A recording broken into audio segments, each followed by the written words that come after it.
Friends, आपका स्वागत है आपके अपने चैनल बिरले शिक्षा वनिता चंद्रा में। आज हम करेंगे क्लास 9th की हिंदी क्षितिज। और लेकिन उससे पहले अगर आपने हमारे चैनल को लाइक शेयर और सब्सक्राइब नहीं करा तो चैनल को लाइक शेयर और सब्सक्राइब जरूर करें। और टाइम वेस्ट ना करते हुए चलो स्टार्ट करते हैं अपना चैप्टर।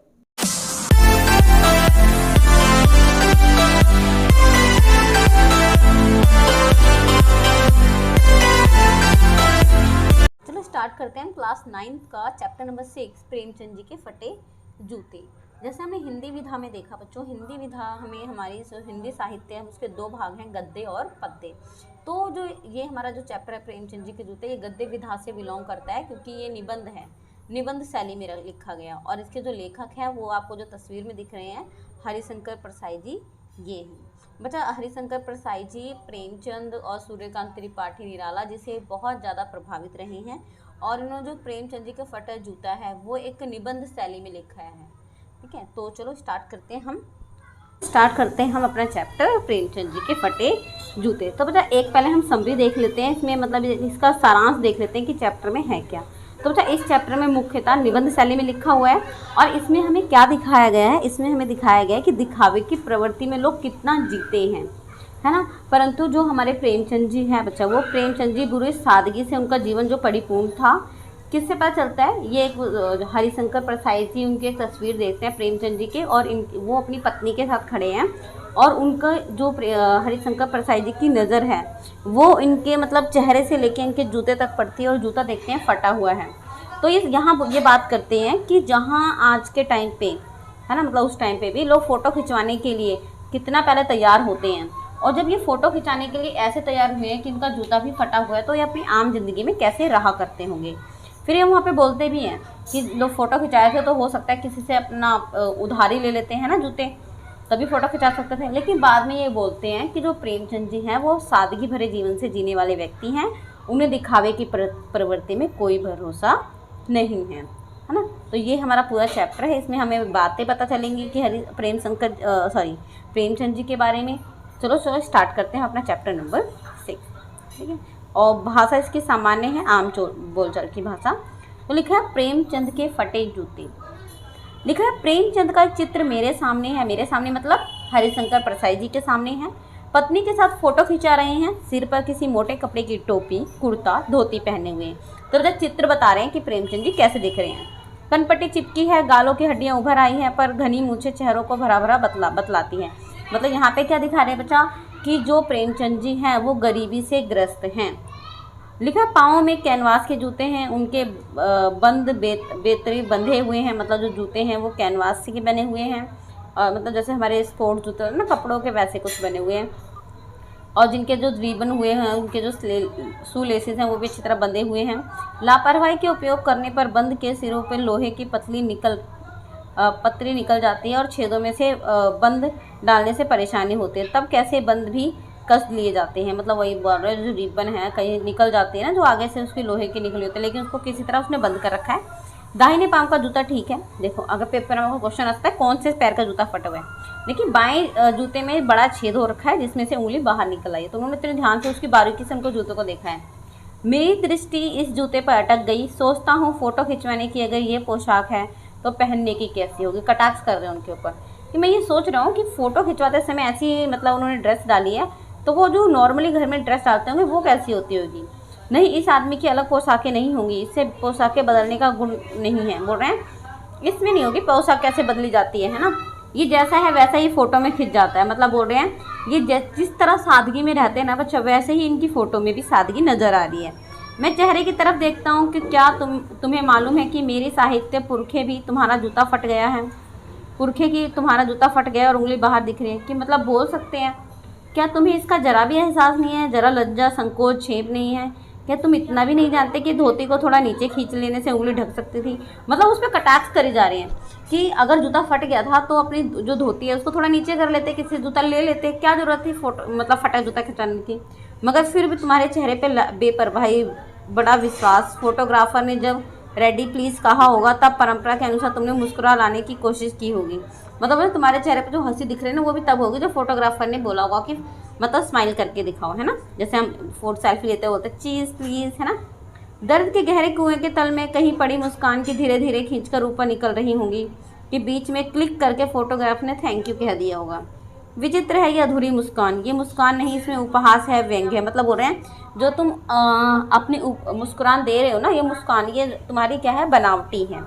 ये कैसा आदमी है जो खुद तो फटे जूते पहने फोटो खिंचा रहा है पर किसी पर हंस भी रहा है ना। मतलब बोल रहे हैं कैसा अजीब सा है, जूते फटे हुए पहने हुए और फिर भी हंस रहा है। फ़ोटो ही खिंचाना तो जूते ठीक पहन लेने थे, या खिंचाते या ना खिंचवाते। बोल अगर फ़ोटो खिंचवानी थी तो जूते ठीक पहन लेते, और अगर जूते ना थे तो फ़ोटो ही क्यों खिंचवानी तुम्हें। फ़ोटो ना खिंचाने से क्या बिगड़ता। शायद पत्नी का आग्रह रहा होगा, तुम अच्छा चल भाई कहकर बैठ गए होंगे। बोल रहे हैं ज़रूरत ही क्या थी अगर तुम्हारे पास अच्छे कपड़े नहीं थे, अच्छे जूते नहीं थे फ़ोटो खिंचाने का। फिर अपने ही बात में बोल रहे हैं, क्योंकि मतलब निबंध चल रहा है ना, अपने ही जवाब दे रहे हैं, अपने ही आंसर कर रहे हैं। बोल रहे हैं हो सकता है कि उनकी पत्नी ने उनको बोला होगा फ़ोटो खिंचाने के लिए, तो बैठ गए होंगे जैसे थे। मगर कितनी बड़ी ट्रेजेडी है कि आदमी के पास फ़ोटो खिंचाने को भी जूता ना हो। मतलब बोल रहे हैं आज के टाइम पे तो लोग दूसरे से ले लेते हैं जूते, है ना। मैं तुम्हारी ये फ़ोटो देखते देखते तुम्हारे क्लेश को अपने भीतर महसूस करके जैसे रो पड़ना चाहता हूँ, मगर तुम्हारी आंखों का ये तीखा दर्द व्यंग मुझे एक आंख रोक देता। मतलब ऐसा बोल रहा है मुझे ना तुम पे बहुत दया आ रही है, मतलब प्रेमचंद जी पे बहुत दया आ रही है। तुम फ़ोटो का महत्व नहीं समझते। मतलब फ़ोटो क्या होती है, अगर हम फ़ोटो आज खिंचवा लेते हैं तो वो 10 साल बाद 20 साल बाद हमारे सामने आते हैं, तो हम खुद अपनी फ़ोटो पर होते हैं, हाँ ये हम देखना कैसे लग रहे थे इसमें, है ना। तो वही कह रहे हैं तुम फ़ोटो का महत्व नहीं समझते होते तो किसी से फ़ोटो खिंचाने के लिए जूते मांग लेते, है ना। वो पूरी ज़िंदगी रहेगी तुम्हारे पास कि देखना फटे हुए जूते पहन के मैंने फ़ोटो खिंचाई थी। तो मांगे के कोट वर दिखाई देते हैं और मांगे की मोटर से बारात निकालते हैं। मतलब बोल रहे हैं हर चीज़ मांग लेते हैं, है ना, कि मतलब कोट भी ले लेते हैं शादी के लिए, बारात निकालने के लिए भी सब सामान ले लेते हैं। फ़ोटो खिंचाने के लिए तो बीवी तक मांग ली जाती है मतलब बोल रहे सब कुछ मांग ले जाता है। तुमसे जूते नहीं मांगे बनते, मतलब तुमने जूते ही नहीं मांगे। तुम फ़ोटो का महत्व नहीं जानते। लोग तो इत्र चुपड़ कर फ़ोटो खिंचवाते हैं जैसे फ़ोटो खुशबू में आ जाए। मतलब बोल रहे हैं लोग मतलब सेंट वगैरह लगा के फ़ोटो खिंचाते हैं, जिससे फ़ोटो में क्या आ जाए, ऐसा लगता है खुशबू आ जाएगी जैसे। गंदे से गंदे आदमी की फ़ोटो भी खुशबू देती है, लग रहा है उनको, है ना। मतलब व्यंग मार रहे हैं और साथ में उनके आंसर भी खुद ही कर रहे हैं। टोपी 8 आने में मिल जाती है और जूते उस ज़माने 5 रुपये से कम में ना मिलते होंगे। जूता हमेशा टोपी से कीमती रहा है। मतलब जूता हमेशा टोपी से क्या रहा है, कीमती रहा है। अब तो जूते की कीमत और बढ़ गई है, हमें पता है। जूते लेने जाओ तो 5-5, 2-2, 3-3 हज़ार के तो जूते आ जाते हैं हमारे ना। एक जूते पर 2500 टोपियाँ न्यौछावर होती। तुम भी जूते और टोपी के आनुपातिक मूल्य के मारे हुए हो। ये विडंबना मुझे कितनी तीव्रता से पहले कभी नहीं चुभी जितनी आज चुभ रही है। मैं तुम्हारा फटा जूता देख रहा हूँ। तुम महान कथाकार, उपन्यास सम्राट, युग परिवर्तक, जाने क्या क्या कहलाते हैं, मगर फ़ोटो भी तुम्हारा जूता फटा हुआ है। मतलब बोल रहे बच्चा जो हमारे प्रेमचंद जी हुए हैं, उनका जीवन बहुत दुख भरा रहा है और उन्होंने मतलब साहित्य के सम्राट कहे जाते हैं, क्योंकि वो पहले उपन्यासकार थे। उन्होंने इतने उपन्यास लिखे हैं, निर्मला, गबन, कफन, 2 बैलों की कथा, कहानियाँ, पता नहीं कितनी जाने कितनी ही उन्होंने कहानियाँ लिख दी हैं। कम से कम 10-12 तो मैं उनके पढ़ चुकी हूँ, है ना। कहानी तो बहुत पढ़े, उपन्यास 4-5 पढ़ लिए, लेकिन मेरे को बहुत ही A1 नंबर 1 के लगते हैं।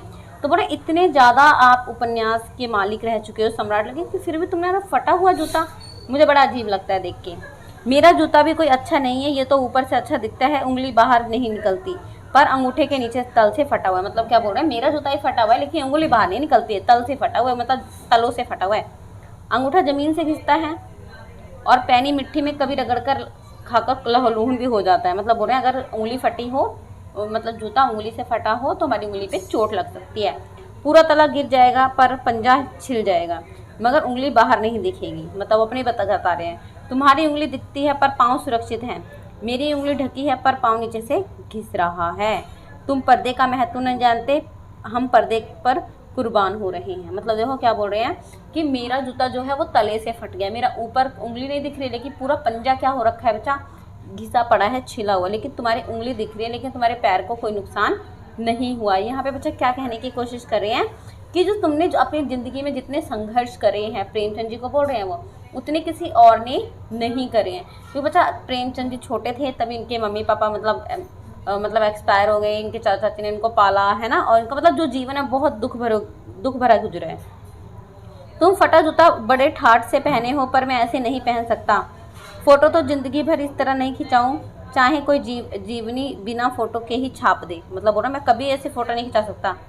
तुम्हारी ये व्यंग्य मुस्कान मेरे हौसले पर पस्त कर देती है। क्या मतलब है इसका? कौन सी मुस्कान है ये है? क्या होरी का गोदान हो गया है? मतलब बोल रहे हैं होरी का जो गोदान में था वो हो गया है। क्या पूस की रात का नील गाय हुल्कू का खेत चल गया? अब यहाँ पे बता रहे हैं जो हरिशंकर प्रसाद जी हैं, इनकी महान महान जो कलाएं हैं वो हमें बता रहे हैं। क्या सुजान भगत का लड़का मर गया क्योंकि डॉक्टर क्लब छोड़ के नहीं गया? ये उसकी बातें हैं बच्चा, आप जब पढ़ोगे तब वहाँ पे पता चल जाएगा। नहीं, मुझे लगता है माधव औरत के कफन के चंदे की शराब पी गया है ना। मतलब कफन, पूस की रात, ये जो इनके उपन्यास हैं उनकी बातें बता रहे हैं। ये मुस्कान मालूम होती है, मैं तुम्हारा जूता फिर देखता हूँ कैसे फट गया। यह मेरी जनता के लेखक क्या बहुत चक्कर काटते रहे? मतलब बोल रहे हैं तुमने अपनी ज़िंदगी में इतने चक्कर काटे हैं, है ना। क्या बनिए के तगादे में बेचने के लिए मील 2 मील चक्कर काट कर घर लौटते रहे हो? मतलब उनके संघर्ष के बारे में बताया। देखो उनके जूते बच्चा, और ये साइड से हमारे फटे भी हुए हैं, ठीक है। चक्कर लगाने से जूता फटता नहीं है, घिस जाता है। कुबन दास का जूता भी फतेहपुर सीकरी जाने घिस गया था। एक और एग्जाम्पल दे रहे हैं कि कुबन दास था, उसका जूता ही फट गया था। उसे बड़ा पछतावा हुआ, उसने कहा आवत जात पनिया घिस नहीं बिसर गए हरिराम। ये मतलब ऐसी बातें बता रहे हैं वहाँ की। और ऐसे भुलाकर देने वालों के लिए कहा है, जिनके देखे दुख उपजत तिनको करबो परे सलाम। मतलब बोल रहे हैं जो संघर्ष करते हैं उनको क्या हो मेरा सलाम। चलने से जूता घिसता है, फटता नहीं है। तुम्हारा जूता कैसे फट गया? बोल रहे चलने से जूता घिसता है, फटता नहीं है, तुम्हारा कैसे फट गया, है ना। मुझे लगता है तुम किसी सख्त चीज़ को ठोकर मारते हो, कोई चीज़ जो परत परत पे सदियों से जम गई हो। मतलब ऐसा होता है ना कि हम चल रहे हैं, सामने कोई चट्टान है, कोई पत्थर है, हम उस पर ठोकर मार रहे हैं और हमारा जूता फट गया हो, तो तभी हो सकता है तुम्हारा जूता फट गया है ना। उसे शायद तुमने ठोकर मार दी और इसे जूता फट गया। कोई टीला जो रास्ते में खड़ा हो, कोई पत्थर, पर तुमने अपना जूता आजमाया हो। मतलब अपनी मतलब बोल रहे हैं तुम्हारे जीवन में बहुत ज़्यादा संघर्ष आए हो, जो चक्कर खाते खाते तुम्हारा ये जूता जो है उसे फट गया। तुम उसे बचाकर उसके बगल में तो नहीं निकल सकते, टीलों से समझौता भी तो हो जाता है। सभी नदियाँ पहाड़ थोड़े ही फोड़ती हैं, कोई रास्ता बदलता घूमकर भी तो चले जाती है। मतलब बोल रहे हैं कि हम जो हैं, मेरा जो तलवा फट गया, मैंने बहुत रास्ता पार करके, जैसे यहाँ नदी है, मुझे पता है कि नदी है, पत्थर है, मैं उसके पार नहीं कर सकता, तो मैं क्या करूँगा, घूम के जाऊँगा। लेकिन तुमने क्या करा, उसमें से बीच में से निकल के आए हो, तुम संघर्ष को चीरते हुए आए हो, तभी तुम्हारा जूता फट गया। तुम समझौता नहीं करे, क्या तुम्हारी भी कोई कमजोरी थी जो होरी को ले डूबी? वही नेम धर्म वाली कमजोरी, नेम धर्म उसकी भी जंजीर थी, मगर तुम जिस तरह मुस्कुरा रहे हो उससे लगता है शायद नेम धर्म तुम्हारा बंधन नहीं, तुम्हारी मुक्ति थी। मतलब बोल रहे हैं ये वही उपन्यास के हमारे पास एग्जाम्पल लिए जा रहे हैं, है ना, कि जैसे तो होरी की मतलब मजबूरी थी वैसे तुम्हारी मजबूरी होगी। लेकिन फिर वो वही बोल रहे हैं कि लेकिन तुम्हारी जो मुस्कान है वो कितनी अच्छी है। तुम्हारी पाँव की उंगली मुझे संकेत करती सी लगती है कि जिसे तुम घृणित समझते हो उसकी तरफ हाथ नहीं, पाँव की उंगली से इशारा करते हैं। मतलब बोल रहे हैं जिसको तुम अच्छा नहीं समझते उसको पैरों की उंगली से इशारा कर रहे हो। क्या तुम उसकी तरफ इशारा कर रहे हो जो ठोकर मारते मारते तुमने जूता फाड़ लिया है? मैं समझता हूँ कि तुम्हारी उंगली का इशारा भी समझता हूँ, ये व्यंग्य मुस्कान भी समझता हूँ। तुम मुझ पर, हम सभी पे हंस रहे हो, उन पर उंगली छिपाए हुए तलवा घिसाए चल रहे हो। मतलब बोल रहे हैं तुम हम पे हंस रहे हो क्योंकि हमने क्या करा है, अपने तलवे जो हैं वो नष्ट कर रखे हैं और उंगली बचा के चल रहे हैं। लेकिन तुम्हारी उंगली निकली हुई है, बेशक तुम्हारा पैर बचा हुआ है। मतलब वो अपने आप को बोल रहे हैं ना। उन पर जो टीलों को बराकर बाजू से निकल रहे हैं, तुम कह रहे हो मैंने तो ठोकर मार मार कर जूता फाड़ लिया, उंगली बाहर निकल गई, पर पाँव तो बचा है, मैं चल तो रहा हूँ, मगर तुम उंगली को ढकने की चिंता में तलवे का नाश कर रहे हो। तुम चलोगे कैसे? अब बच्चा यहाँ पे क्या कर रहे हैं ये कि तुम दिखावे की प्रवृत्ति कर रहे हो क्योंकि तुम्हारा तलवा फटा हुआ है, लेकिन तुम फिर भी बोल रहे हो हम बहुत अच्छे हैं, लेकिन तुम्हारा जूता तो नीचे फटा हुआ है, तुम्हें चलने में तकलीफ हो रही है।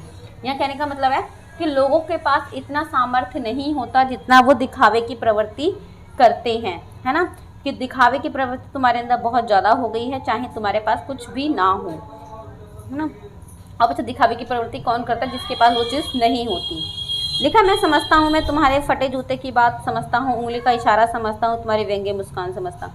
मतलब हरिशंकर प्रसाद जी यही कह रहे हैं कि दिखावे की प्रवृत्ति तुम क्या जानो। मतलब प्रेमचंद जी बोल रहे हैं कि दिखावे की प्रवृत्ति होती है कि लोग अपना सामान छोड़कर मतलब अपनी वेशभूषा बदलकर अपनी सच्चाई छुपा लेते हो, लेकिन जो प्रेमचंद जी हैं वो ऐसा नहीं करते बच्चों। उनको पता है कि दिखावे की प्रवृत्ति हमेशा ही नुकसानदायक होती है और दिखावा वही करता है जो कमज़ोर होता है। तो बच्चा यहाँ पे हरिशंकर प्रसाद जी ने बहुत सारे एग्जाम्पल लेके बताया है, अपने जूते फटे होने के लिए बताया कि मेरा जूता तले से फटा हुआ है, तुम्हारी उंगली से, तुम तलवे को चक्कर में अपनी उंगली बचा रहे हो, है ना। तो मतलब ये हमारा समाज इसी तरह चल रहा है। जो मध्य वर्गीय परिवार के लोग हैं ना, वो क्या कर रहे हैं, अपनी कमजोरियों को छुपाने के लिए अमीरों की तरह रहना शुरू कर देते हैं और अपनी ही जो पहले जिस खुशी से प्यार से रह रहे थे ना वो भी भूल जाते हैं।